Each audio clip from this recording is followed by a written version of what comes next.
শুভেচ্ছা আমন্ত্রণ দুপুরে বাংলাদেশের আয়োজনে। শুরুতেই জানিয়ে দেব শিরোনামগুলো। বেইজিংয়ে ইনভেস্টমেন্ট ফোরামে বাংলাদেশে বিনিয়োগের আহ্বান প্রধানমন্ত্রী তারেক রহমানের। তিস্তা সহ বিভিন্ন নদী ব্যবস্থাপনায় সহযোগিতা বাড়ানোর ঐকমত্য। We are also working with China to upgrade our bilateral investment treaty so that investors can have stronger confidence, clear protection, and a more modern framework for investment.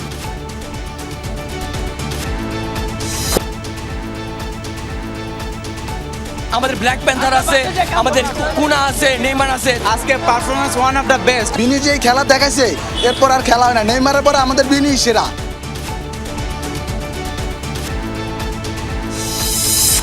শক্তিশালী জোড়া ভূমিকম্পে বিপর্যস্ত ভেনেজুয়েলা, এখন পর্যন্ত 32 জনের মৃত্যুর খবর। ধ্বংসস্তূপে আটকা পড়েছেন অনেকে, চলছে উদ্ধার অভিযান। মেহেরপুর সীমান্তে বিএসএফ এর পুশিন চেষ্টা রুখে দিল বিজিবি। নওগাঁ বর্ডারের শূন্যরেখা থেকে 20 ঘণ্টা পর 9 জনকে সরিয়ে নিয়েছে ভারতীয় সীমান্তরক্ষী বাহিনী। সকাল 8টার সময় জনগণের চাপ দেখি এবং বিজিবির চাপ দেখি তারা ভারতের বিএসএফ উঠি নাই। আপনি জেলে ইন্ডিয়ায় গেছো হয়তো, ওদের লোক ওরাই ফেরত নিয়েছে আবার।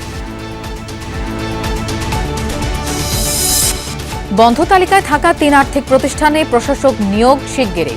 10 লাখ টাকা পর্যন্ত ফেরত দেওয়ার পরিকল্পনা। ধোঁয়াশায় বড় আমানতকারীরা। কারা সবার আগে পাবে, কারা সেকেন্ড পজিশনে পাবে, ওইগুলি ওই অ্যাকাউন্টিং ফলো করেই মানুষের দাবি দেওয়া পূরণ করা হবে। যারা পরিচালনা বোর্ডে ছিলেন, যারা দুর্নীতি করেছেন, তাদের জন্য তো আসলে আমাদের যারা আমানতকারী তাদেরকে শাস্তি দেওয়া যাবে না।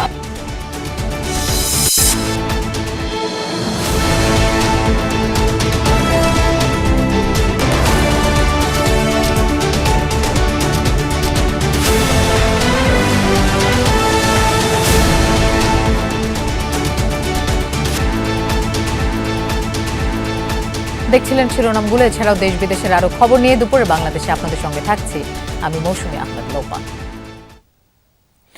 চীনা ব্যবসায়ী ও বিনিয়োগকারীদের দেশে বিনিয়োগের আহ্বান জানিয়েছেন প্রধানমন্ত্রী তারেক রহমান। বিনিয়োগকারীদের সুবিধার জন্য চীনে বিনিয়োগ কার্যালয় চালু করার ঘোষণাও দেন তিনি। জানান, আমলাতান্ত্রিক জটিলতা কাটিয়ে 15 দিনের মধ্যে বিনিয়োগকারীরা যেন তাদের কাজকর্ম পরিচালনা করতে পারে সেই ব্যবস্থা করে দেবে তার সরকার।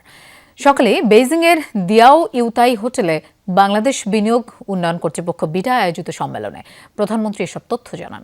বাংলাদেশে বিনিয়োগের সুযোগ সুবিধা নিয়ে চীনা ব্যবসায়ীদের সামনে বিশেষ প্রেজেন্টেশন দেন বিডার নির্বাহী চেয়ারম্যান আশিক চৌধুরী। সম্মেলনে চীনের 125 জন ব্যবসায়ী অংশগ্রহণ করেন। চীনা ব্যবসায়ীদের উদ্দেশ্যে দেয়া বক্তব্যে প্রধানমন্ত্রী তারেক রহমান বলেন, বাংলাদেশ ব্যবসার জন্য উন্মুক্ত, ভবিষ্যতের জন্য প্রস্তুত এবং চীনের সঙ্গে আরও গভীর শিল্প অংশীদারিত্ব গড়ে তুলতে আগ্রহী। তিনি চীনা কোম্পানিগুলোকে বাংলাদেশে তাদের ভ্যালু চেইন সম্প্রসারণের আহ্বান জানান। প্রধানমন্ত্রী বলেন, আন্তর্জাতিক পুঁজি সংক্রান্ত কার্যপ্রণালী ঢেলে সাজাতে সরকার 180 দিনের একটি কর্মপরিকল্পনা বাস্তবায়ন করছে। এর মাধ্যমে আমলাতান্ত্রিক জটিলতা হ্রাস, সরকারি সেবার ডিজিটালাইজেশন, নীতির ধারাবাহিকতা নিশ্চিত করেন এবং বিনিয়োগ বান্ধব পরিবেশ গড়ে তোলার উদ্যোগ নেওয়া হয়েছে।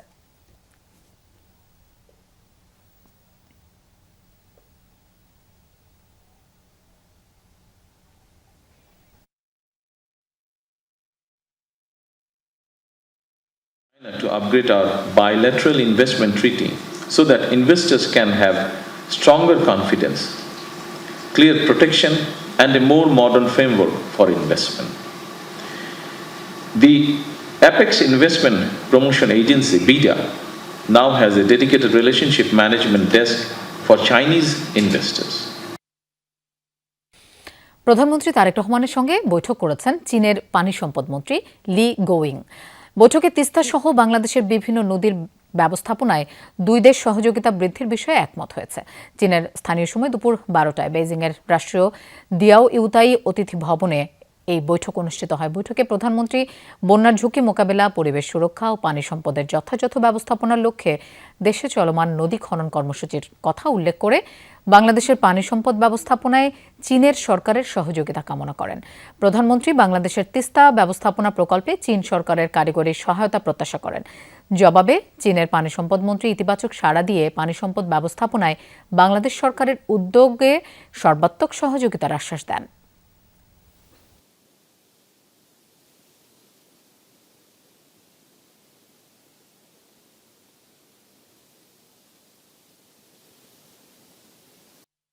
চীনের স্থানীয় সময় বিকেল 5টায় অর্থাৎ বাংলাদেশ সময় বিকেল 3টায় চীনের প্রিমিয়ার তথা মাননীয় প্রধানমন্ত্রী জনাব লি কিয়াং এর সঙ্গে ঐতিহাসিক গ্রেট হলে বাংলাদেশের মাননীয় প্রধানমন্ত্রী জনাব তারেক রহমানের বৈঠক অনুষ্ঠিত হবে। এরপর দুই দেশের মাননীয় প্রধানমন্ত্রীর উপস্থিতিতে বাংলাদেশ ও চীনের মধ্যে বিভিন্ন বিষয়ে 15টি সমঝোতা স্মারক বা মেমোরেন্ডাম অফ আন্ডারস্ট্যান্ডিং স্বাক্ষরিত হবে। দর্শক, প্রধানমন্ত্রী চীন সফর কাভার করছেন আমাদের সহকর্মী আরিফিন শাকিল। চীনের বেইজিং থেকে আমাদের সাথে যোগ দিচ্ছেন তিনি। আরিফিন, প্রধানমন্ত্রীর উপদেষ্টারা ব্রিফিং করেছেন, কি বললেন তারা একটু বিস্তারিত জানতে চাই, আর সেই সাথে আজ কি কি আনুষ্ঠানিকতা আছে সেটিও একটু জানাবেন।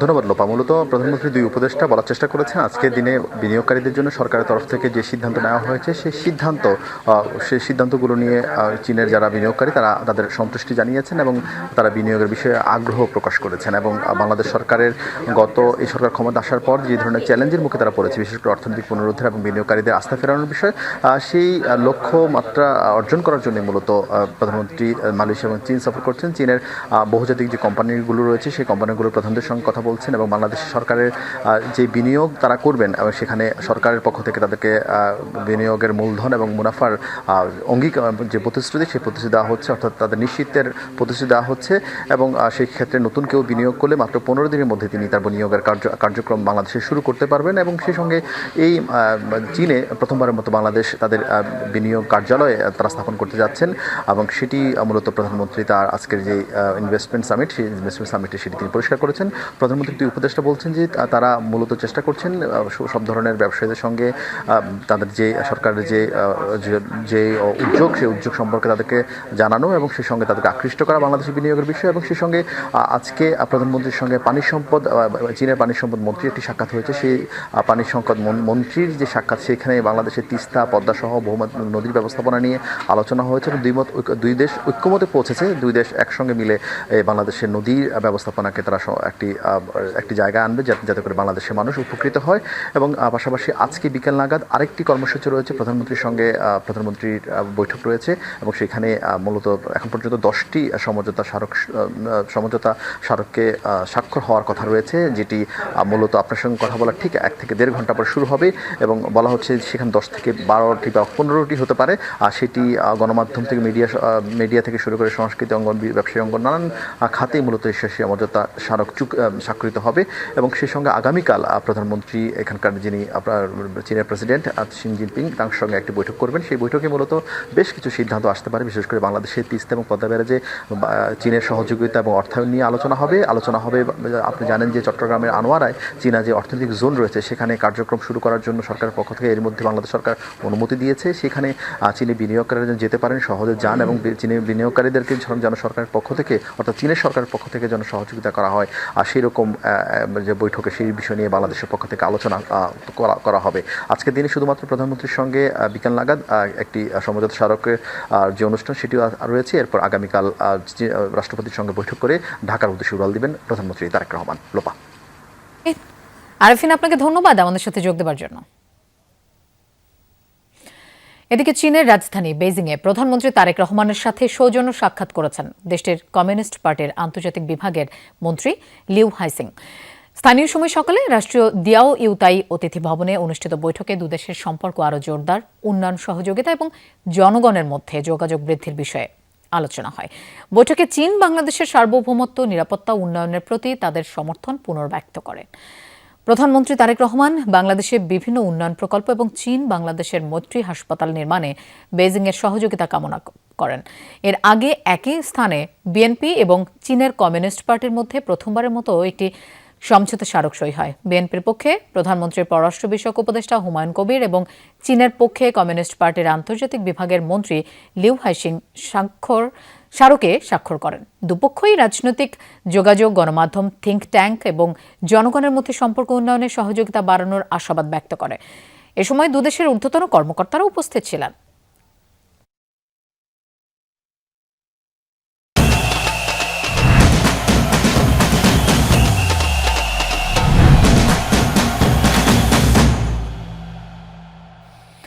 ভিনিসিয়াস জুনিয়রের জোড়া গোলে স্কটল্যান্ডকে 3-0 গোলে হারিয়ে গ্রুপ চ্যাম্পিয়ন হয়ে নকআউট পর্বে উঠল ব্রাজিল। হ্যাট্রিকের সুযোগ পেয়েও মিস করেন ভিনিসিয়াস। অপর গোলটি করেন মাতিউস কুনিয়া। ব্রাজিলিয়ান শিবিরে আরও স্বস্তির খবর, প্রায় 3 বছর পর সেলেসাওদের হয়ে মাঠে নামেন নেইমার। খেলেন ম্যাচের শেষ 20 মিনিট। ম্যাচের 76 মিনিট সমর্থকদের ধৈর্যের চূড়ান্ত পরীক্ষা শেষে প্রায় 3 বছরের বিরতি কাটিয়ে ব্রাজিলিয়ান জার্সিতে দেখা দিলেন নেইমার। মায়ামির হার্ড রক স্টেডিয়ামে ততক্ষণে অবশ্য লেখা হয়ে গেছে ম্যাচের চিত্রনাট্য, যে গল্পের নায়ক নেইমার নন, ভিনিসিয়াস জুনিয়র।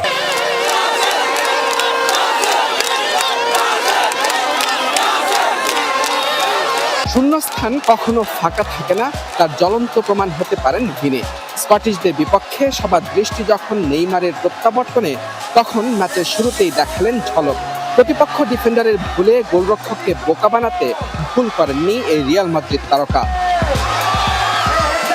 সেলেসাওদের হাই প্রেসিং ফুটবলে আবারও দিকহারা স্কটিশ ডিফেন্স। গোলের উদযাপনেও মাতেন ভিনিসিয়াস, কিন্তু ভিআরএ ফাউলের বাঁশি রেফারি। মাঝে হাইড্রেশন ব্রেকে কিছুটা ছন্দপতন, নিজেদের গুছিয়ে নেওয়ার চেষ্টা স্কটল্যান্ড শিবিরে। অবশ্য ছন্দ ফিরে পেতে সময় নেয়নি আনচেলত্তির শিষ্যরা। 38 মিনিটে রায়ানের শট অল্পের জন্য লক্ষ্যভ্রষ্ট, একই পরিণতি কুনিয়ার করা পরপর 2 আক্রমণে। তবে ভুল করেননি ভিনিসিয়াস জুনিয়র। ব্রুনোর ক্রসে দারুণ হেডে বিরতির আগেই পেয়ে যান জোড়া গোলের দেখা, আসরে যা তার চতুর্থ।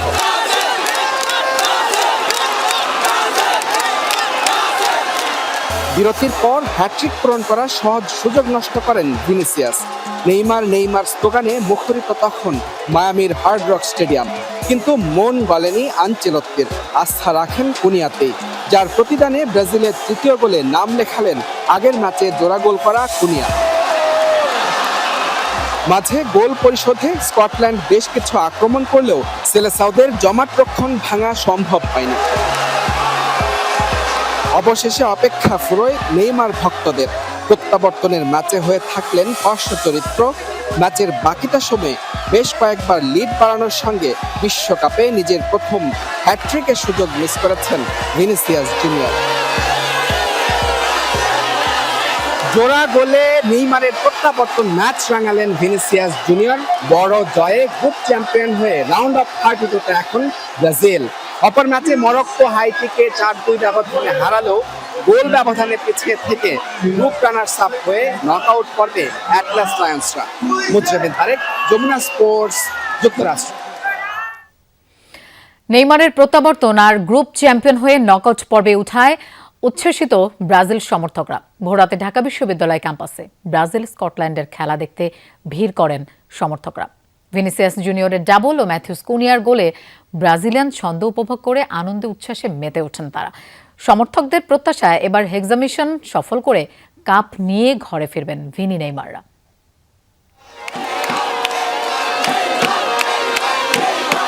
ব্রাজিল স্কটল্যান্ড ম্যাচ দেখতে ভোররাত থেকেই ঢাকা বিশ্ববিদ্যালয় ক্যাম্পাসে জড়ো হন শত শত সমর্থক। খেলা শুরুর আগেই টিএসসি ও মহসিন হল খেলার মাঠ যেন পরিণত হয় ছোট্ট এক ব্রাজিলে।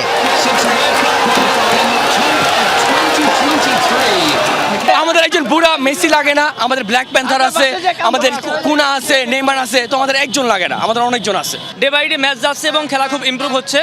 আজকে প্রত্যাশা ছিল 4খান গোল দিব। আমরা চাই ব্রাজিল এবার কাপ নেক। আজকে খেলা দেখে আমাদের মন ভরে গেছে। মিশন হেক্সা আমাদের খুবই কাছে। আজকে performance one of the best. আমরা ফাইনালে ব্রাজিল আর্জেন্টিনা দেখতে চাই। ম্যাচের প্রথমার্ধে ভিনিয়াস জুনিয়রের জোড়া গোলে ও দ্বিতীয়ার্ধে কুনিয়ার আরেক গোলে স্কটিশ বাধা সহজেই উতরে যায় সেলেসাওরা। প্রতিটি গোলের পরপরই উল্লাসে মাতেন সমর্থকরা। এদিকে দ্বিতীয়ার্ধে নেইমার মাঠে নামার সাথে সাথে আরও উল্লাসে ফেটে পড়েন ব্রাজিল সমর্থকরা। নেইমারকে দেখার জন্য চাষারা থেকে এই পর্যন্ত আসা। আমরা নেইমারকে মাঠে দেখতে পেরে আবেগ উৎপন্ন হয়ে গিয়েছি। আমাদের নেইমার মাঠে খেলতে পারছে, এটাই অনেক, আর কিছু লাগবে না। নেইমার গোল দেন, এটা আমাদের কোনো আফসোস না। গোলটা ব্যাপার না, নেইমার যে নেমেছে, আলহামদুলিল্লাহ আলহামদুলিল্লাহ আলহামদুলিল্লাহ। বিনি যে খেলা দেখাইছে এরপর আর খেলা হয় না। নেইমারের পরে আমাদের বিনি সেরা। ছোট ছোট বিজয় মিছিল, স্লোগান আর হলুদ সবুজের ঢেউয়ে মুখর হয়ে ওঠে পুরো ক্যাম্পাস। সমর্থকদের বিশ্বাস, এবার হেক্সা মিশন পূরণ করেই বিশ্বমঞ্চ থেকে শিরোপা নিয়ে ফিরবে নেইমার, ভিনি, কুনিয়ারা। শামীম রেজা, যমুনা নিউজ, ঢাকা। এদিকে বিশ্বকাপের রাউন্ড অফ 32 নিশ্চিত করেছে মরক্কো। হাইতির বিপক্ষে দুবার পিছিয়ে পড়েও শেষ পর্যন্ত 4-2 গোলের রোমাঞ্চকর জয় পেয়েছে অ্যাটলাস লায়নরা। ম্যাচের 10 মিনিটে জোসেফের গোলে এগিয়ে যায় হাইতি। 39 মিনিটে আশরাফ হাকিমি মরক্কোকে সমতায় ফেরালেও 43 মিনিটে উইলসনের দুর্দান্ত গোলে আবারও লিড নেয় হাইতি। তবে প্রথমার্ধের যোগ করার সময় ইসমাইল সাইবারের গোলে 2-2 সমতায় বিরতিতে যায় মরক্কো। দ্বিতীয়ার্ধের 78 মিনিটে রাহিমি এবং 89 মিনিটে গেসেম ইয়াসিন গোল করে 4-2 ব্যবধানে জয় নিশ্চিত করেন। এই জয়ের ফলে সি গ্রুপ থেকে রানার্স আপ হয়ে নকআউট পর্বে পা রাখল মরক্কো।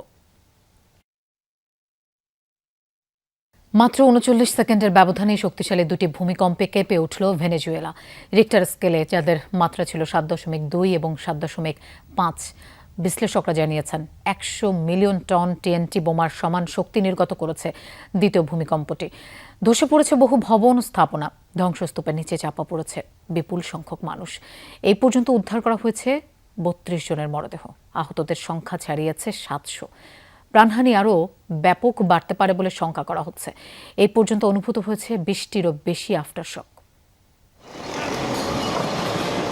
ভেনেজুয়েলার সিমন বলিভার বিমানবন্দরে আতঙ্কিত মানুষের ছোটাছুটি। হঠাৎ তীব্র কাঁপুনিতে দুলতে শুরু করেছে চারপাশ। স্থানীয় সময় মঙ্গলবার সন্ধ্যা 6টা 4 ভেনেজুয়েলার বিভিন্ন শহরে আঘাত হানে 100 বছরের মধ্যে সবচেয়ে শক্তিশালী ভূমিকম্প। মাত্র 39 সেকেন্ডের ব্যবধানে শক্তিশালী 2 দফা কম্পন ব্যাপক ধ্বংসযজ্ঞ চালিয়েছে দেশটিতে। মার্কিন ভূতাত্ত্বিক জরিপ সংস্থা USGS এর তথ্য অনুযায়ী রাজধানী কারাকাসের কাছাকাছি ভূপৃষ্ঠ থেকে 13.2 কিলোমিটার গভীরে ছিল ভূমিকম্পের উৎপত্তিস্থল। প্রথমটির মাত্রা ছিল 7.2 আর দ্বিতীয়টি ছিল 7.5 মাত্রার। ভূমিকম্প এতটাই তীব্র ছিল যে দুলুনি টের পাওয়া গেছে ব্রাজিল পর্যন্ত। রাজধানী কারাকাসের বিভিন্ন এলাকায় ধসে পড়েছে বহু ভবন। মিরান্ডা ও লা গুয়াইরা অঙ্গরাজ্য মারাত্মক ক্ষতিগ্রস্ত হয়েছে। এছাড়া আরাগুয়া, কারাবোবো এবং ফেলকন অঙ্গরাজ্য হয়েছে ক্ষয়ক্ষতির শিকার। পরিস্থিতি মোকাবেলায় জরুরি অবস্থা জারি করা হয়েছে দেশটিতে। বেশ কয়েকটি অঙ্গরাজ্য ক্ষতিগ্রস্ত হয়েছে। জনগণের প্রতি আমাদের প্রথম বার্তা হলো জীবন রক্ষায় ঐক্যবদ্ধ থাকুন। এটি অত্যন্ত সংবেদনশীল মুহূর্ত। বিশেষ করে যারা দুর্ভাগ্যবশত পরিবারের কোনো সদস্যকে হারিয়েছেন তাদের প্রতি আমাদের গভীর সমবেদনা। একই সাথে জনগণের কাছ থেকে সর্বাত্মক সহযোগিতা কামনা করছি। এরই মধ্যে শুরু হয়েছে উদ্ধার তৎপরতা। একে একে বের করে আনা হচ্ছে হতভাগ্যদের মরদেহ। ধ্বংসস্তূপের ভেতর থেকে শোনা যাচ্ছে জীবিতদের আর্তনাদ। ভয় আর আতঙ্কে ঘরবাড়ি ছেড়ে খোলা সড়কে অবস্থান নিয়েছে হাজার হাজার মানুষ। সৌভাগ্যবশত আমার স্ত্রী, নাতনি ও আমি ভবনের বাইরে ছিলাম। ফিরে এসে দেখলাম ভবনটি পুরোপুরি ধ্বংস হয়ে গেছে। ভাগ্য ভালো যে প্রতিবেশীরাও তাদের জীবন বাঁচাতে পেরেছিলেন। আমি রান্নাঘরে ছিলাম, অনুভব করলাম চারপাশটা কাঁপতে শুরু করেছে। কম্পটা ছিল খুবই তীব্র। আমার মনে হলো আমি নিচে নামবো কিভাবে। এখনো একের পর এক আফটার শকে কেঁপে উঠছে দেশটি।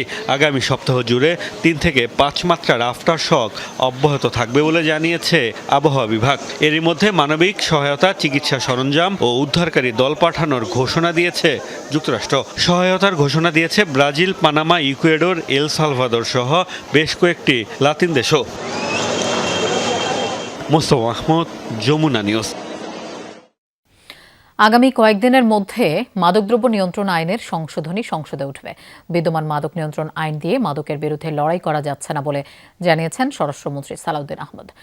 আন্তর্জাতিক মাদক বিরোধী দিবস উপলক্ষে সচিবালয়ে বেসরকারি মাদকাসক্তি নিরাময় কেন্দ্রে অনুদানের চেক প্রদান অনুষ্ঠান শেষে একথা বলেন তিনি। মন্ত্রী বলেন, দেশে 82 লাখ মানুষ কোনো না কোনোভাবে মাদক গ্রহণ করে।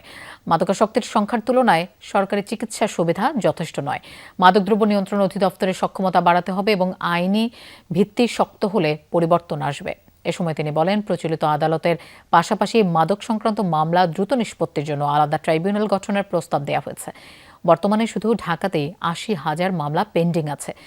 অনুষ্ঠানে ৭৩টি বেসরকারি মাদক নিরাময় কেন্দ্রকে ১,১০,০০,০০০ টাকা অনুদান দেওয়া হয় এবং ঢাকার ১৫টি প্রতিষ্ঠানের হাতে চেক তুলে দেন স্বরাষ্ট্রমন্ত্রী।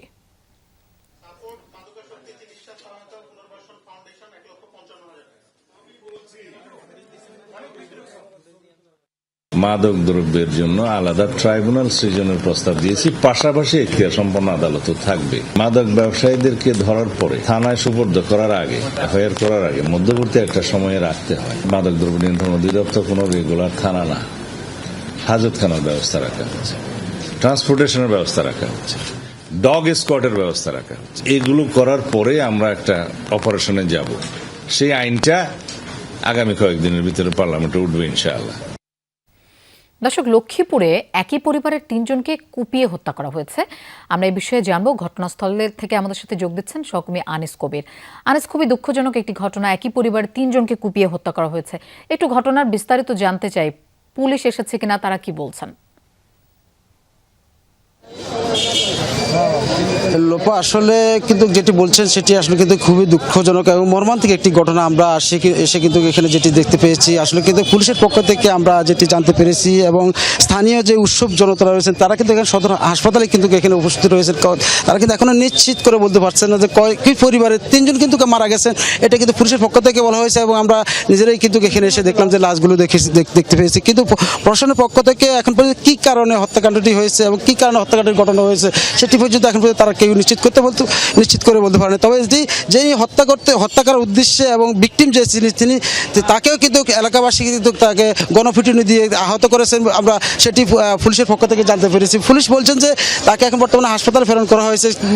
তারা হাসপাতাল থেকে আসলে বিস্তারিত সে সুস্থ হওয়ার পরে কিন্তু তার থেকে বিস্তারিত জানা যাবে তাদের মূল কারণ কি। তবে পুলিশ দ্রুত চেষ্টা করছেন যে তাদের যে হত্যা করা কী কারণে হত্যা করার ঘটনাটি ঘটেছে এবং কী কারণে এই ঘটনাটি ঘটেছে সেটি উদ্ঘাটন করার জন্য তারা কিন্তু দ্রুত তাদের যে বিভিন্ন ধরনের গোয়েন্দা সংস্থা রয়েছে তারা সেটি কিন্তু চেষ্টা করছেন যে তারা উদ্ঘাটন করার জন্য। তবে পুলিশের পক্ষ থেকে এখন পর্যন্ত মাঠ পর্যায়ে দ্রুত তারা যারা যে কী কারণে হত্যাকাণ্ডটি ঘটেছে সেটি কিন্তু এলাকাবাসীর সাথে বিভিন্ন কথা, আমরা গণমাধ্যম কর্মী যারা রয়েছে তারাও কথা বলছি যে কী কারণে হত্যাকাণ্ডটি ঘটনা করা হয়েছে এবং কী কারণে হত্যাকাণ্ডটি হতে পারে বলে এখন পর্যন্ত কেউ আমাদেরকে নিশ্চিত করে বলতে পারে না। যার কারণে একটি ধোঁয়াশা কাটতেছে যে কী কারণে হত্যাকাণ্ড হয়েছে। হত্যাকাণ্ডটি দ্রুত উদ্ঘাটন করার জন্য এলাকাবাসী তাদেরকে দ্রুত চাচ্ছেন যে কী কারণে যে এই মা মেয়েকে হত্যা করা হয়েছে সেটি কিন্তু তারা চাচ্ছেন কী কারণে এই হত্যাকাণ্ডটি হতে পারে এবং কেন এই হত্যাকাণ্ডটি হয়েছে সেটির জন্য এলাকাবাসী সাথে পুলিশের পক্ষ থেকে দ্রুত ব্যবস্থা গ্রহণ করার জন্য তারা জোর দাবি জানাচ্ছেন। এবং লক্ষ্মীপুরে কিন্তু আসলে কিন্তু এই ধরনের ঘটনা কিন্তু অত্যন্ত কিন্তু বাজারের একবারে শহরের উপরেই কিন্তু এই মর্মান্তিক ঘটনা ঘটেছে বলে আমরা এলাকাবাসী এবং পুলিশের পক্ষ থেকে জানতে পেরেছি। তবে পুলিশের পক্ষ থেকে তারা যথেষ্ট চেষ্টা করছেন যে কী কারণে হত্যাকাণ্ড করেছে। কিছুক্ষণ পরে হয়তো আমরা পুলিশের সাথে আলাপ আলোচনা করে আরও বিস্তারিত জানতে পারবো বলে আপনাদেরকে জানিয়ে দিচ্ছি। লোপা, আনিস, নিশ্চয়ই আমরা আপডেট আরও জানতে পারবো আপনার মাধ্যমে। ধন্যবাদ আমাদের সাথে যোগ দেওয়ার জন্য। সীমান্তে পুশিন চেষ্টা অব্যাহত রেখেছে বিএসএফ। তবে বিজিবির কঠোর অবস্থানের কারণে শূন্যরেখায় ঠেলে পাঠানোদের ফিরিয়ে নিতেও বাধ্য হচ্ছে ভারতীয় সীমান্তরক্ষী বাহিনী। স্থানীয়রা জানায় ভোরে মেহেরপুর গাংনী উপজেলার শেওড়াতলা বর্ডার দিয়ে 7 জনকে বাংলাদেশে ভূখণ্ডে পুশিনের চেষ্টা করে বিএসএফ। বিষয়টি টের পেয়ে ঘটনাস্থলে গিয়ে কড়া প্রতিবাদ জানায় বিজিবি। এ সময় স্থানীয় বাসিন্দারাও অবস্থান নেয় বিজিবির সাথে। শেষ পর্যন্ত সীমান্তের শূন্যরেখা থেকে নারী শিশু সহ 7 জনকে ভারতের অভ্যন্তরে ফিরিয়ে নেয় বিএসএফ। পুশিন ঠেকাতে জেলার বিভিন্ন সীমান্তে নজরদারি বাড়িয়েছে বিজিবি।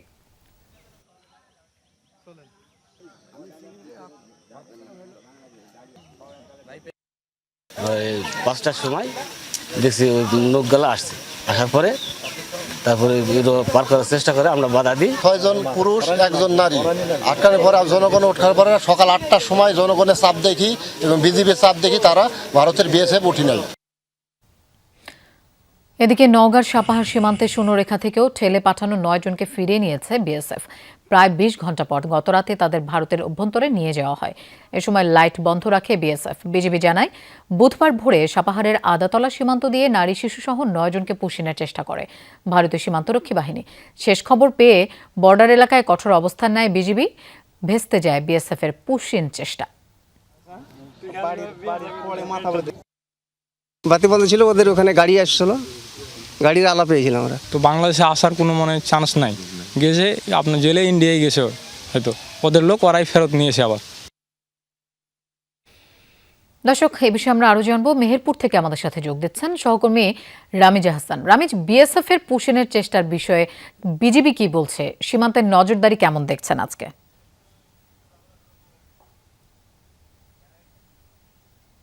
আমরা সকাল থেকে আমি এই সীমান্তে রয়েছি। সে মেহেরপুরের গাংনী উপজেলার যে শেওড়াতলা সীমান্ত রয়েছে, সেখানে ভারতীয় সীমান্তরক্ষী বাহিনী বিএসএফ 7 জনকে পুশিং করার চেষ্টা করে এবং সেখানে নারী পুরুষ শিশু সহ আছে বলে আমরা জানতে পেরেছি।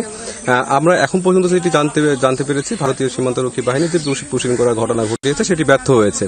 স্থানীয় এবং বিজিবি কঠোর নজরদারির কারণে, তদারকির কারণে তাদেরকে ফিরিয়ে নিতে বাধ্য হয়। আমরা এখন পর্যন্ত বিজিবির পক্ষ থেকে কোনো বিবৃতি পাইনি, কোনো আনুষ্ঠানিকভাবে কোনো বক্তব্য পাইনি। আপনাকে একটু দেখানোর চেষ্টা করছি। আমার দুই দিকে সীমান্ত রয়েছে, আমার প্রথমে ডানে এবং বামে দুই দিকে যে পাটক্ষেত রয়েছে, এই পাটক্ষেতগুলো কিন্তু অনেক বড় পাটক্ষেত এবং সীমান্ত দিয়ে অতি সহজে ভারতীয় সীমান্তরক্ষী বাহিনী পুশিং করছে, এমনকি জানাচ্ছেন স্থানীয়রা। এখানকার যে সীমান্তবর্তী মানুষ রয়েছে, সীমান্তবর্তী মানুষ এমনটি জানাচ্ছেন। বিজিবির সঙ্গে বিজিবি টহল দলের সঙ্গে আমরা কথা বলার চেষ্টা করছি। টহল দল যদি বলছেন যে সকালে তাদেরকে যারা পুশিং করার চেষ্টা করেছিল বিএসএফ, তাদেরকে ধাওয়া দিয়ে যখন ভারতের অভ্যন্তরে পাঠিয়ে দেওয়া হয়, ঠিক তখনই তাদেরকে বাধ্য হয়ে বিএসএফ তাদেরকে নিয়ে যায়। এরপর থেকে তারা কোনো ধরনের কোনো যোগাযোগ কিংবা এখন পর্যন্ত কোনো ধরনের কোনো আপডেট নেই। তারা ধারণা করছে, স্থানীয় ধারণা করছেন তাদেরকে বিএসএফ নিয়ে গেছে। এখন পর্যন্ত আমরা কোনো বিজিবির পক্ষ থেকে আনুষ্ঠানিকভাবে বক্তব্য পাইনি। তবে স্থানীয়রা যেটি জানাচ্ছেন, বিজিবির সদস্যরা যখন তাদেরকে ধাওয়া দেয়, যেসব ব্যক্তিরা পুশিং হয়েছিল সীমান্তে, তাদেরকে ধাওয়া দেওয়ার পর থেকে তাদের তারা বিএসএফ নিয়ে গেছে বলে তারা জানাচ্ছেন। এবং তারা দেখেছেন, স্থানীয় অনেকেই দেখেছেন যে তাদেরকে ঠিক ভারতীয় যে সীমান্ত রয়েছে, সেই সীমান্তের অভ্যন্তরে তাদেরকে যেতে দেখেছেন তারা। এখন পর্যন্ত আমরা দেখতে পাচ্ছি তাদের সীমান্তবর্তী মানুষের একটি অভিযোগ রয়েছে যে বারবার সীমান্তে মেহেরপুরে এই দিয়ে মোট 3 বারের ঘটনা ঘটলো, যেটি সীমান্তে পিছনের ঘটনা ঘটলো। এই ধরনের ঘটনাগুলোকে তারা কোনো বিচ্ছিন্ন ঘটনা হিসেবে দেখছেন না। তারা বলছেন যদি বাংলাদেশের বৈধ নাগরিক হয়ে থাকে তাহলে তাদেরকে পতাকা বৈঠকের মাধ্যম দিয়ে বৈধভাবে বাংলাদেশে প্রবেশ করানো হোক। পতাকা বৈঠকের মাধ্যম দিয়ে প্রবেশ করানো হলে সেটি বিজিবির সঙ্গে আলোচনা করে তারা পাঠাতে পারে। এবং তারা আরো যেটি বলছেন যে এখানে তালিকা করা হোক, তালিকা করার মাধ্যম দিয়ে বাংলাদেশকে জানানো হোক যে ভারতে কত সংখ্যক লোক আছে যেগুলোকে পতাকা বৈঠকের মাধ্যম দিয়ে বাংলাদেশে পাঠানো যায় কিনা, সেই বিষয়গুলো স্থানীয় যারা রয়েছেন তারা আলোচনা করছেন এবং তারা বিষয়গুলো দাবি জানিয়েছেন। আরেকটি বিষয় আমরা এখানে দেখেছি, সীমান্তের এখানে নজরদারির মধ্যে সাধারণ মানুষের পাশাপাশি বিজিবি নজরদারি বেশ বাড়ানো হয়েছে এবং নিয়মের মধ্যে থেকে বাংলাদেশি কোনো নাগরিক হলে ফেরত নেবে বিজিবি, এমনটাই জানিয়েছেন। ধন্যবাদ রামিজ আমাদের সাথে যোগ দেওয়ার জন্য। সাবেক মন্ত্রী এবং আওয়ামী লীগ নেতা সুরঞ্জিত সেনগুপ্ত হত্যা চেষ্টা মামলায় প্রবাসী কল্যাণ মন্ত্রী আরিফুল হক চৌধুরী, সরকার দলীয় হুইপ জিকে গৌস ও সাবেক স্বরাষ্ট্র প্রতিমন্ত্রী লুৎফুজ্জামান বাবর সহ 9 জনকে খালাস দিয়েছেন আদালত। মৃত্যুদণ্ড দেয়া হয়েছে 1 জনকে। এ বিষয়ে আরো জানবো। সিলেট থেকে আমাদের সাথে যোগ দিচ্ছেন সহকর্মী নাবিল হোসেন। নাবিল, রায় সম্পর্কে একটু বিস্তারিত জানতে চাই। লুপা, দেখুন, ঘটনাটি 2004 সালের 21শে জুন এবং সুনামগঞ্জে মূলত এই যে গ্রেনেড হামলা, সেই গ্রেনেড হামলা সংঘটিত হয়েছিল আওয়ামী লীগের একটি রাজনৈতিক সমাবেশে। এবং সেই গ্রেনেড হামলার পর আমরা যেটি দেখেছি যে সেখানে আসলে 29 জন আহত হন এবং 1 জন মৃত্যুবরণ করেন। এবং সেই ঘটনায় 2020 সালের 22 অক্টোবর আসলে 2টি মামলা করা হয়। সেটি হচ্ছে যে একটি হত্যা চেষ্টা মামলা, একটি হচ্ছে যে গ্রেনেড যে ছোড়ার যে ঘটনা, সেই ঘটনার মামলা। আজকে আসলে হত্যা চেষ্টার মামলা, সেটি আসলে রায় দেওয়া হয়েছে এবং সেখানে আসামি ছিলেন আসলে 10 জন, তার মধ্যে 9 জনকেই আদালত খালাস দিয়েছেন, কারণ তাদের কোনো আসলে সম্পৃক্ততা তার মধ্যে ছিল না। তার মধ্যে আসলে অন্যতম হচ্ছে যে প্রবাসী কল্যাণ মন্ত্রী আরিফুল হক চৌধুরী এবং সরকার দলের যে হুইপ জিকে গৌস, পাশাপাশি সাবেক স্বরাষ্ট্রমন্ত্রী এবং বর্তমান সাংসদ লুৎফুজ্জামান বাবর সহ আসলে বাকি যে 9 জন সবাইকে আসলে খালাস দিয়েছেন। তবে নিমু নামের একজন রয়েছেন, যিনি আসলে এই যে পুরো ঘটনায় গ্রেনেড নিয়ে আসা বা অন্যান্য কাজে আসলে তিনি আসলে তার জড়িত থাকার, সম্পৃক্ততা থাকার প্রমাণ মেলায় তাকে আসলে মৃত্যুদণ্ড ঘোষণা করা হয়েছে। এবং পাশাপাশি সিলেটের দ্রুত বিচার ট্রাইব্যুনালে এই যে রায়, সেই রায়টি ঘোষণা করা হয় এবং রায়ে আদালত যেটি বলেছেন যে এই যে পুরো তদন্ত কাজ, সেই তদন্ত কাজ সিআইডি সহ অন্যান্য সংস্থা যারা করেছে তাদের উদ্দেশ্যে তিনি বলেছেন যে প্রথমেই যদি এই তদন্তটা নিখুঁত হতো তাহলে এই যে 2004 সালের ঘটনা এবং আজকে 2026 সালে এসে রায় দিতে হচ্ছে, যে দীর্ঘসূত্রিতা, সেই দীর্ঘসূত্রিতা আসলে সৃষ্টি হতো না। এতে করে যারা আসলে এই আদালতের কাঠগড়ায় বারবার আসলে হেঁটেছেন বা আদালতের কাঠগড়ায় এসেছেন, যারা আসলে এই মামলায় আসলে জেল পর্যন্ত খেটেছেন, তাদের কথা তিনি উল্লেখ করেছেন। পাশাপাশি তিনি আরেকটি কথা বলেছেন যে যারা বিচার প্রার্থী তারাও আসলে হয়রানির শিকার হয়েছেন এবং নিশ্চয়ই দেখতে পাচ্ছেন এই মুহূর্তে যে গাড়িটি আসলে এখান থেকে গেল, সেই যে যিনি একজন আসলে এখানে মৃত্যুদণ্ড যাকে দেওয়া হয়েছে তাকেই এখন এখান থেকে নেওয়া হয়েছে। এবং আমরা রায়ের ঘোষণা পড়ি, আমরা আরিফুল হক চৌধুরী, জিকে ঘোষদের কথা শুনছিলাম, তারা বলছেন রাজনৈতিক প্রতিহিংসার কারণেই তাদের এই মামলায় জড়ানো হয়েছে এবং তারা বলেছেন এই মামলা সহ অন্যান্য যে মামলাগুলো তারা আসামি হিসেবে আছেন সবগুলোই রাজনৈতিক প্রতিহিংসা এবং সবগুলোরই তারা ন্যায় বিচার পাবেন এবং এই রায়ে তারা সন্তুষ্টি প্রকাশ করেছেন। লোপা। নাবিল, আপনাকে ধন্যবাদ আমাদের সাথে যোগ দেওয়ার জন্য। আগামী 28 জুন সারা দেশে ভিটামিন এ প্লাস ক্যাম্পেইনের প্রথম রাউন্ড হবে। একদিনে 2,40,00,000 শিশুকে ভিটামিন এ প্লাস ক্যাপসুল খাওয়ানো হবে, এমনটাই জানিয়েছেন স্বাস্থ্য প্রতিমন্ত্রী ডক্টর এম এ মুহিত। সকালে সচিবালয়ে এক ব্রিফিংয়ে এসব কথা জানান তিনি। স্বাস্থ্য প্রতিমন্ত্রী বলেন, সকাল 8টা থেকে বিকেল 4টা পর্যন্ত 6 মাস থেকে 59 মাস বয়সী শিশুদের একটি করে ক্যাপসুল খাওয়ানো হবে। সচিবালয়ে সংবাদ সম্মেলনে এসব তথ্য জানিয়েছেন স্বাস্থ্য প্রতিমন্ত্রী ডক্টর এম এ মুহিত। 6 থেকে 11 মাস বয়সী শিশুদের নীল রঙের ভিটামিন এ এবং 12 থেকে 59 মাস বয়সী শিশুদের লাল রঙের ভিটামিন এ ক্যাপসুল খাওয়ানো হবে।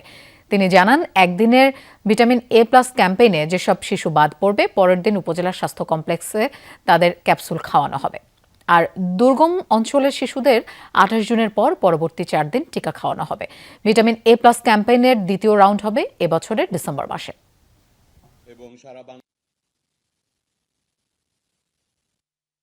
সারা বাংলাদেশে একদিনে এই বিশাল ক্যাম্পেইনটির মাধ্যমে 2,40,00,000 শিশুর কাছে পৌঁছানোর জন্য আমরা টার্গেট করছি। পাশাপাশি অল্প কিছু শিশু যদি ওই দিন কোনো কারণে বাদ যায়, তারপরের দিন সারা দেশের অধিকাংশ উপজেলাগুলোতে উপজেলা স্বাস্থ্য কমপ্লেক্সে সেই বাদ পড়া শিশুদেরকে আমরা নিয়ে এসে টিকা দিয়ে এটাকে সম্পন্ন করব। শিগগিরই প্রশাসক বসছে বন্ধের তালিকায় থাকা 3 আর্থিক প্রতিষ্ঠানে, আর বাকি 2টির বিষয়ে সিদ্ধান্ত আসবে আদালত থেকে। বাংলাদেশ ব্যাংক বলছে, প্রশাসক নিয়োগের পরই আমানত ফেরতের পরিকল্পনা জানানো হবে। তবে বড় আমানতকারীরা তাদের পুরো টাকা ফিরে নাও পেতে পারেন। যদিও বিশ্লেষকরা বলছেন, গ্রাহকের পুরো অর্থ ফেরতের বিষয়টি নিশ্চিত করতে হবে বাংলাদেশ ব্যাংককেই। অনিয়ম আর লুটপাটে চরম সংকটে বেশ কয়েকটি ব্যাংক বহির্ভূত আর্থিক প্রতিষ্ঠান। ভুয়া কোম্পানি খুলে হাতিয়ে নেওয়া হয়েছে হাজার হাজার কোটি টাকা। অনেক প্রতিষ্ঠানের বিতরণ করা ঋণের প্রায় পুরোটাই খেলাপি। গ্রাহকরাও ফেরত পাচ্ছে না তাদের জমানো টাকা। চরম সংকটে থাকা আর্থিক প্রতিষ্ঠান বন্ধ করে গ্রাহকের আমানত ফেরত দেওয়ার উদ্যোগ নিয়েছে বাংলাদেশ ব্যাংক। শুরুতে 9টি প্রতিষ্ঠান অবসায়নের সিদ্ধান্ত হলেও পরে 4টিকে সময় দেওয়া হয়েছে ঘুরে দাঁড়ানোর। বন্ধের তালিকায় থাকা 5টি প্রতিষ্ঠানের মধ্যে ফার্স্ট ফাইন্যান্স, ফারিস্ট ফাইন্যান্স এবং আবিবা ফাইন্যান্সে কয়েকদিনের মধ্যে প্রশাসক বসাবে বাংলাদেশ ব্যাংক। আর পিপুলস লিজিং এবং ইন্টারন্যাশনাল লিজিংয়ের বিষয়ে সিদ্ধান্ত আসবে আদালত থেকে। এসব প্রতিষ্ঠানে ব্যক্তি আমানত আছে প্রায় 2,100 কোটি টাকা। টাকা ফেরতে সমপরিমাণ অর্থ দেবে সরকার। শুরুতে 10 লাখ টাকা পর্যন্ত আমানত ফেরত দেওয়া হবে, আর বড় গ্রাহকের অর্থ ফেরতের বিষয়ে সিদ্ধান্ত হবে প্রশাসক নিয়োগের পর। একটা প্রতিষ্ঠান যে লিকুইডেশনে চলে যায়, অ্যাকাউন্টিং নিয়ম অনুযায়ী ওইখানে যাদের হিস্সা আছে তারা তাদের হিস্সাটা কিভাবে বুঝে পাবে। এখন হাইরার্কিও করা আছে, কারা সবার আগে পাবে, কারা সেকেন্ড পজিশনে পাবে, ওইগুলি ওই অ্যাকাউন্টিং ফলো করেই মানুষের দাবি দেওয়া পূরণ করা হবে এবং সেই দাবির কতটুকু পর্যন্ত পূরণ করা হবে সেটা নির্ভর করে ওই কোম্পানির কতটুকু অ্যাসেট আছে তার উপর ভিত্তি করে। প্রাথমিকভাবে মুনাফা বাদে শুধু আসল ফেরত দেওয়ার সিদ্ধান্ত নিয়েছে বাংলাদেশ ব্যাংক।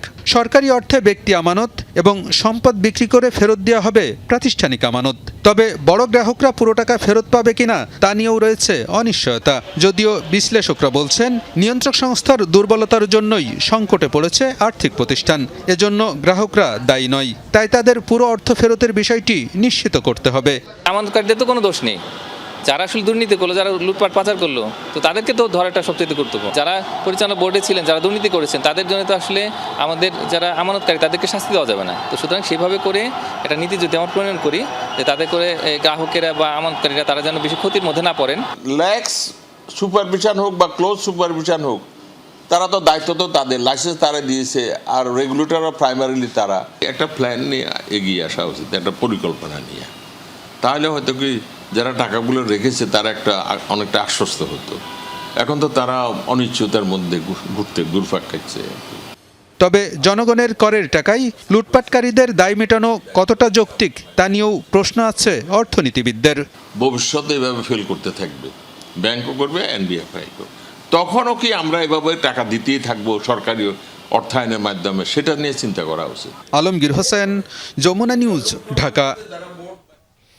৪৩তম বিসিএস নন ক্যাডারে নিয়োগের পুরো প্রক্রিয়া অস্বচ্ছ হওয়ায় পুনরায় মেধার ভিত্তিতে ফলাফল প্রকাশের নির্দেশনা দিয়ে রায় দিয়েছেন হাইকোর্ট। রায়ে আগামী ৬০ দিনের মধ্যে পুনরায় ফলাফল প্রকাশের নির্দেশনা দেয়া হয়। বৃহস্পতিবার বিচারপতি শশাঙ্ক শেখর সরকার ও বিচারপতি উর্মি রহমানের হাইকোর্ট বেঞ্চ এই রায় ঘোষণা করেন। পরে রিটকারী আইনজীবী বলেন, প্রচলিত আইনের ব্যত্যয় ঘটিয়ে এই নিয়োগ দেয়া হয়েছিল বলে হাইকোর্ট তার রায়ের পর্যবেক্ষণে বলেছেন। এর আগে গত বছর ৪৩তম নন ক্যাডারে নিয়োগ প্রক্রিয়া চ্যালেঞ্জ করে ৪৬২ জন চাকরি প্রত্যাশী হাইকোর্টে রিট দায়ের করেন। ২০২৪ সালে ৪৩তম নন ক্যাডারে ৬৪২ জনকে নিয়োগ দেয় বাংলাদেশ সরকারি কর্ম কমিশন।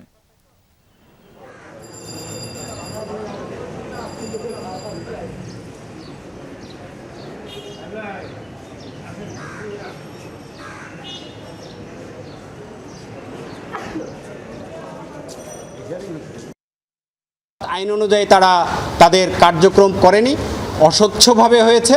সেহেতু এই ৪৩তম নন ক্যাডার ক্যান্ডিডেটদের যেই তালিকা, অর্থাৎ উত্তীর্ণ প্রার্থীদের তালিকা ফল আগামী ৬০ দিনের মধ্যে প্রকাশ করে এগুলো যে নিয়োগ প্রক্রিয়া সেগুলো পুনরায় সম্পন্ন করার নির্দেশ দিয়েছেন আদালত। ২০২৩ সালের রাজনৈতিক সময়ের চেয়ে ২৫ সালে অন্তর্বর্তী সরকারের সময় সেবা খাতে দুর্নীতি হয়েছে ১৫% বেশি। এমন তথ্য উঠে এসেছে ট্রান্সপারেন্সি ইন্টারন্যাশনাল বাংলাদেশ টিআইবির এক জরিপে। সকালে রাজধানীর ধানমন্ডিতে জাতীয় খানা জরিপ ২০২৫-এর চূড়ান্ত ফল প্রকাশ করে প্রতিষ্ঠানটি। নভেম্বর ২০২৪ থেকে অক্টোবর ২০২৫ পর্যন্ত চালানো হয় এই জরিপ। এতে উঠে আসে অন্তর্বর্তীকালীন সরকারের সময়ে ২০২৫ সালে সেবা খাতে ১২,৬৩৩ কোটি টাকা ঘুষ নেওয়া হয়েছে, যা ২০২৩-এর তুলনায় ১৫.৯% বেশি। সবচেয়ে বেশি দুর্নীতি হয়েছে পাসপোর্ট ও বিআরটিএ সেবায়। এক্ষেত্রে দুর্নীতিতে জড়িতদের আইনের আওতায় আনার পাশাপাশি সেবাদাতাদের জন্য আচরণবিধি প্রণয়নের সুপারিশ করেছে টিআইবি।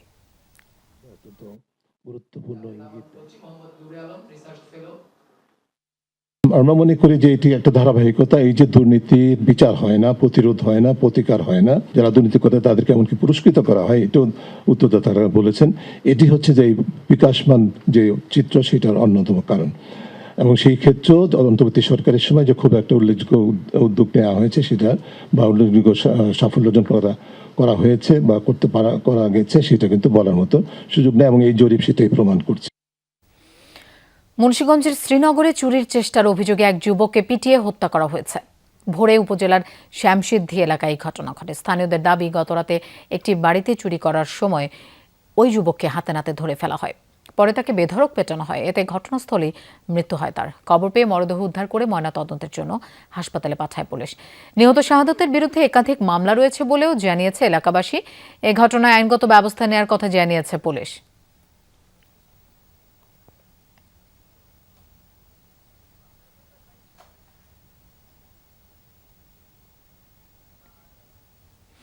হবিগঞ্জ ও নাটোরে সড়ক দুর্ঘটনায় প্রাণ গেছে 2 জনের, আহত হয়েছেন কয়েকজন।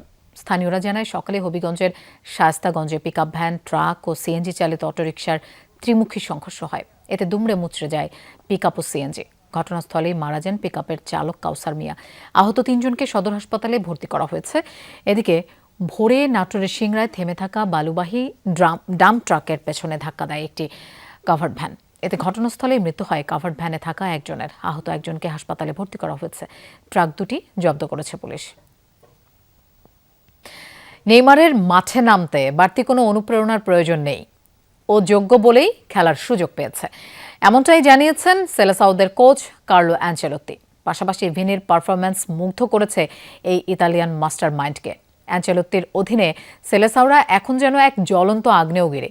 রাউন্ড অফ 32-র আগে প্রতিপক্ষদের বুকে কাঁপন ধরাতে প্রয়োজন এই সাম্বার ছন্দ।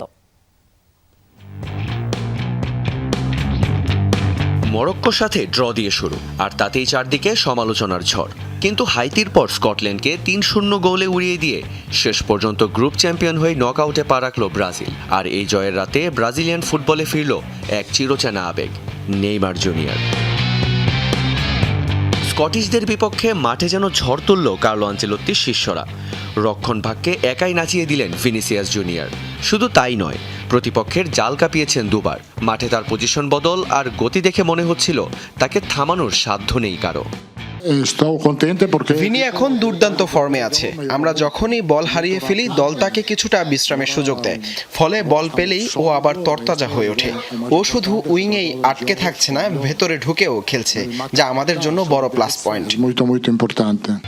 তবে ম্যাচের আসল মাসালা তখনও বাকি। দীর্ঘ 3 বছর পর, পুরো 981 দিন পর আবারও ব্রাজিলের হলুদ জার্সিতে মাঠে নামলেন 34 বছর বয়সী নেইমার। ম্যাচের শেষ দিকে মাঠে এলেও তার উপস্থিতিতেই যেন আনন্দের জোয়ার ওঠে গ্যালারিতে। সেলেসাওদের সর্বোচ্চ গোলদাতার ভেলকি যে এখনও শেষ হয়ে যায়নি তা প্রমাণ করলেন মাঠের সামান্য টাচেই।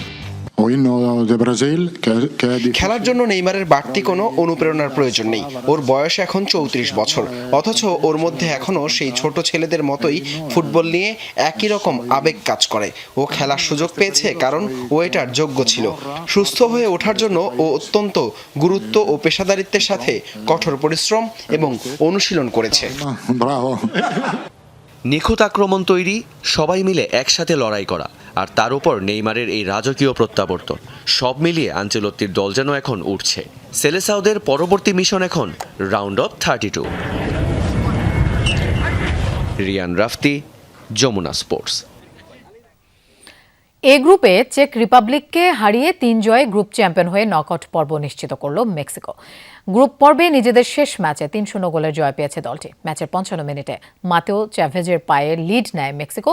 6 মিনিটের ব্যবধানে হুলিয়ান কুইনোনেসের গোলে স্কোর লাইন হয় 2-0। শেষ দিকে ফিডালগো ফার্নান্দেজের গোলে 3-0-তে জয় নিয়ে মাঠ ছাড়ে মেক্সিকো। এদিকে দক্ষিণ কোরিয়ার বিপক্ষে চমক দেখিয়ে জয় নিয়ে নকআউট পর্বে দক্ষিণ আফ্রিকা। 1-0 গোলের জয়ে গ্রুপ রানার্স আপ হল বাফানারা। নেইমারের পর এখন ব্রাজিলের নতুন পোস্টার বয় ভিনিসিয়াস জুনিয়র। এই কথাটা হয়তো এখন বলাই যায়। চলমান বিশ্বকাপে 3 ম্যাচে 4 গোল, সেই সাথে সর্বাধিক 5 গোলের অবদান। তবে স্কটিশদের বিপক্ষে জোড়া গোল দিলেও আছে ভিনির হ্যাটট্রিক মিস করা আক্ষেপ। সেটা আরও বাড়িয়েছে ভিএআরের সহায়তায় গোল বাতিলের বিতর্কিত সিদ্ধান্ত। রেফারি রোমান আর্তুরোর সেই সিদ্ধান্ত ভুল বল দাবি করেছেন প্রিমিয়ার লিগের সাবেক রেফারি ড্যারেন ক্যান।